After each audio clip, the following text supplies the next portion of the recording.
Halo halo hai sahabat angka dan data channel dimanapun Anda berada. Semoga selalu dalam keadaan sehat walafiat.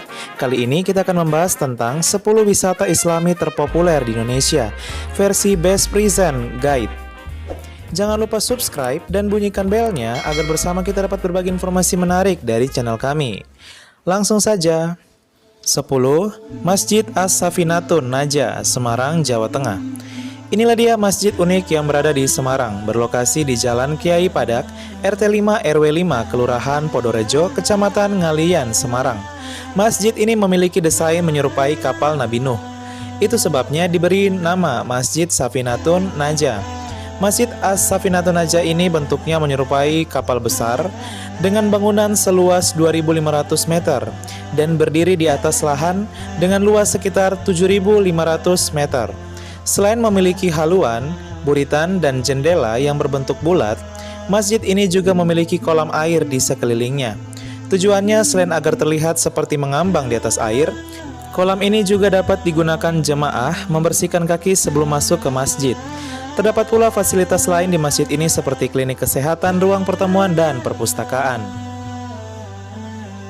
9. Wisata religi Sunan Ampel, Surabaya, Jawa Timur. Bila ingin napak tilas masuknya Islam di Jawa, Anda dapat melakukan wisata religi Sunan Ampel. Datang saja ke Jalan KH Mas Mansyur, Kelurahan Ampel, Kecamatan Semampir, Surabaya, Jawa Timur. Anda akan menemukan makam dan masjid Sunan Ampel di tempat itu. Masjid dan makam Sunan Ampel selalu ramai oleh peziarah. Bahkan masjid tersebut dikatakan sebagai masjid terbesar kedua di kota Surabaya. Makamnya sendiri terletak di sebelah barat dari Masjid Ampel. Kisah Sunan Ampel sendiri sangat terkenal. Pemilik nama asli Raden Muhammad Ali Rahmatullah ini merupakan salah satu dari 9 wali penyebar agama Islam di Nusantara. Itu sebabnya terdapat 9 gapura yang konon melambangkan 9 wali atau wali songo yang akan Anda temukan sebelum mencapai area makam Sunan Ampel.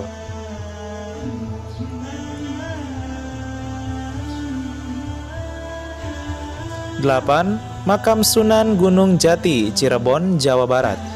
Ingin lebih mengenal salah satu ulama besar dari tataran Sunda yang menyebarkan Islam di Indonesia?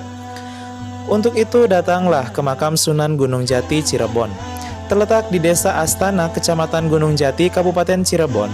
Bila dari pusat kota Cirebon, makam berada di sekitar 6 km.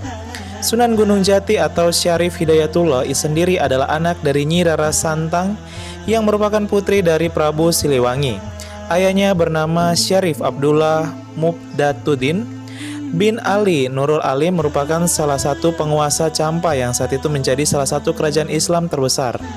Itu sebabnya ketika dewasa ia kembali ke kampung halaman ibunya di tanah Sunda untuk menyebarkan agama Islam dan menjadi salah satu dari wali songo. Wajib dikunjungi ya sahabat angka dan data channel buat teman-teman yang beragama Muslim. 7. Masjid Raya Bandung, Jawa Barat. Ini dia salah satu ikon kebanggaan kota Bandung. Masjid Raya Bandung yang dibangun sejak tahun 1812 ini berlokasi di alun-alun kota Bandung dekat ruas Jalan Asia Afrika. Masjid ini selalu ramai pengunjung, terutama yang ingin melakukan ibadah, sholat, dan terbuka untuk umum. Pada awalnya masjid ini merupakan rumah panggung tradisional dengan atap dan dinding dari rumbia. Dikarenakan terjadi kebakaran pada tahun 1825 di sekitar alun-alun, masjid ini ikut direnovasi oleh pemerintah. Bagian atap dan dindingnya diganti menggunakan material kayu. Masjid ini direnovasi kembali pada saat A. Wiranatakusuma keempat menjadi Bupati Bandung. Dengan model menyerupai 3 susun 5 besar yang tinggi menjulang. Material masjid juga diganti dengan dinding menggunakan batu bata serta genteng untuk atap. 6. Masjid Terapung, Ternate, Maluku Utara. Kita terbang ke Indonesia Timur. Di sana ada Masjid Terapung yang bisa sahabat angka dan data kunjungi. Ini dia masjid kebanggaan masyarakat Ternate yang memiliki keindahan panorama alam tiada tara. Berada di pantai Sewiring, Ternate, Provinsi Maluku Utara, Masjid Terapung Al-Munawar ini dibangun pada tahun 2003 di atas laut. Masjid seluas 6 hektar ini sangat indah dan megah, bahkan mampu menampung sekitar 15.000 jemaah. Pada sisi masjid terdapat 4 menara menjulang tinggi. Pemandangan di sekitarnya pun sangat indah. Memiliki latar belakang Gunung Gamalama dengan pancaran sinar lampu masjid pada malam hari serta gugusan Pulau Tidore dan pesisir Halmahera mampu menciptakan pemandangan yang sangat luar biasa. Wah, sungguh indah ya sahabat angka dan data channel.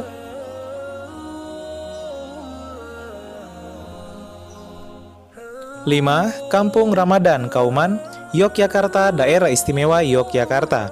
Bila bulan Ramadan tiba, tidak ada salahnya untuk mengunjungi Kampung Ramadan Kauman, Yogyakarta. Berada sejauh 300 meter dari titik nol, kampung tertua di kota Yogyakarta ini sejak tahun 1970 selalu menyediakan aneka janji takjil pada bulan puasa. Ada beraneka jajanan tradisional yang disediakan seperti lumpia, klepon, kue lumpur, apem, dan lainnya. Akan tetapi yang paling khas dan hanya ada di bulan Ramadan adalah kacang umbon dan kicak. Kacang umbon dibuat dari kacang tanah. Cara membuatnya sangat sulit, bahkan bila dalam proses pengolahannya saja sudah salah, dapat menyebabkan tekstur kacang akan menjadi keras. Kue pun tidak enak untuk dimakan. Berbeda dengan kicak yang merupakan olahan dari ketan yang di atasnya ditaburi parutan kelapa muda, ditambah dengan topping berupa daun pandan dan potongan buah nangka membuat aromanya makin menggugah selera. Wah, jadi lapar ya. 4. Masjid Baitur Rahman, Banda Aceh, Provinsi Aceh. Masih ingatkah sahabat angka dan data channel dengan masjid yang tetap berdiri kokoh pada saat terjadinya bencana tsunami di Aceh pada tahun 2004 silam? Ya, masjid ini bahkan pada saat itu menjadi tempat berlindung umat muslim dan non-muslim. Masjid Baitur Rahman sendiri merupakan salah satu bangunan bersejarah di Provinsi Aceh. Dibangun pada era Kesultanan Aceh, masjid ini pernah hancur pada 10 April 1873 akibat serangan Belanda ke Kutaraja, Banda Aceh. Ini menjadi pemicu perlawanan yang dilakukan oleh masyarakat Aceh. Perjuangan ini menyebabkan Belanda kehilangan Major Jenderal Johan Harmen Rudolf Kohler, panglima mereka pada 14 April 1873. Akhirnya masjid ini dibangun kembali pada tahun 1879 sampai 1881. Pembangunan ini dilakukan atas perintah Jenderal Van der Heijden untuk meredakan pemberontakan rakyat kala itu. 3. Masjid Agung Jawa Tengah, Semarang, Jawa Tengah. Berada di kota Semarang, Masjid Agung ini memiliki arsitektur menyerupai Masjid Nabawi di Madinah, Arab Saudi. Terdapat 6 buah payung hidrolik yang akan mengembang secara otomatis ketika sholat Jumat atau hari raya. Di dalam masjid Anda akan menemukan Al-Quran raksasa yang disimpan di dalam sebuah kotak kaca dekat pintu utama. Al-Quran ini ditulis menggunakan tangan oleh seorang penulis kaligrafi dari Universitas Sains dan Ilmu Al-Quran dari Wonosobo, Jawa Tengah, bernama H. Hayatuddin. Terdapat pula replika beduk raksasa yang dibuat dari kulit lembu Australia. Beduk dengan diameter 220 cm dan memiliki panjang 310 cm ini dibuat oleh para santri pesantren Al-Falah Mangansuri, Jatilawang, Banyumas, Jawa Barat. Kita terbang ke Pulau Sumatera, tepatnya di kota Medan. Di sana terdapat Istana Maimun, Medan, Sumatera Utara. Jika ingin tahu sejarah keemasan Kesultanan Delhi, maka Anda dapat berkunjung ke Istana Maimun ini. Dibangun pada tanggal 26 Agustus 1888 oleh keturunan ke-9 Kesultanan Delhi, yaitu Sultan Maimun Al-Rashid Perkasa Alamsyah. Istana dengan 30 ruangan ini memiliki luas 2.772 meter kuadrat dan berlokasi di Jalan Brigadir Jenderal Katamso, Kelurahan Sukaraja, Kecamatan Medan, Maimun, Medan.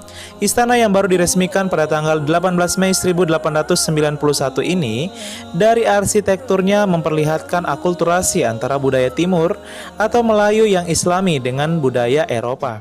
Banyak sekali ornamen-ornamen bergaya Eropa seperti meja, lemari, kursi, lampu, hingga pintu dorong.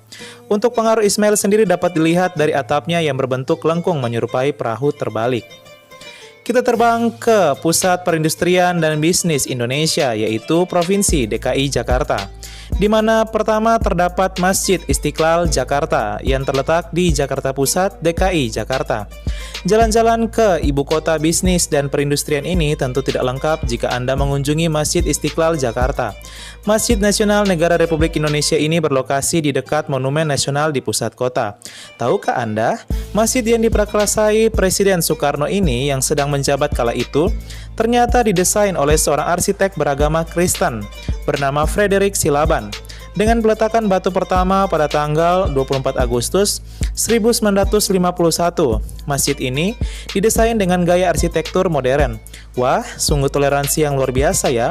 Selain itu, di depan masjid ini juga terdapat gereja katedral yang melambangkan simbol toleransi umat beragama di Indonesia. Ya, sahabat angka dan data channel, itulah dia 10 wisata islami terpopuler di Indonesia yang wajib kalian kunjungi. Wah, indah dan menyejukkan ya. Sahabat angka dan data pernah mengunjungi yang mana? Silahkan tulis di kolom komentar. Terima kasih.